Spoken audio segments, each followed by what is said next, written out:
राज्यात धर्मस्वातंत्र्य कायदा 28 ऑगस्टला लागू होणार आहे। कायदा लागू होण्यापूर्वीच पुण्यामध्ये 2 गुन्हे दाखल झालेत। फुरसुंगी आणि खडक पोलीस ठाण्यामध्ये या गुन्ह्यांची नोंद झाली आहे।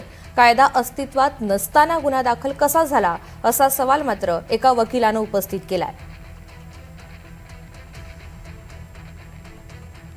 पुणे पोलिसांच्या घाईमुळे हा खोटा गुन्हा दाखल झाल्याचे निष्पन्न झाले आहे।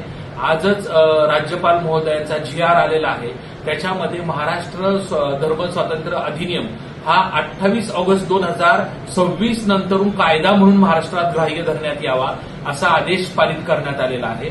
त्यामुळे 28 ऑगस्ट नंतरून कायदा हा अंमलात येणार असताना पोलिसांनी घाई करून केवळ काही लोकांना खुश करण्यासाठी, काही संघटनांना खुश करण्यासाठी जो कायदा अस्तित्वात नाही त्याची कलम लावून खोटा गुन्हा दाखल झाला। त्याच्यामुळे ब्रिटिश नागरिक पंकज देवनूर याच्या विरोधात ब्रिटनमध्ये म्हणजे लंडन येथील देखील बातम्या प्रसिद्ध झाल्या।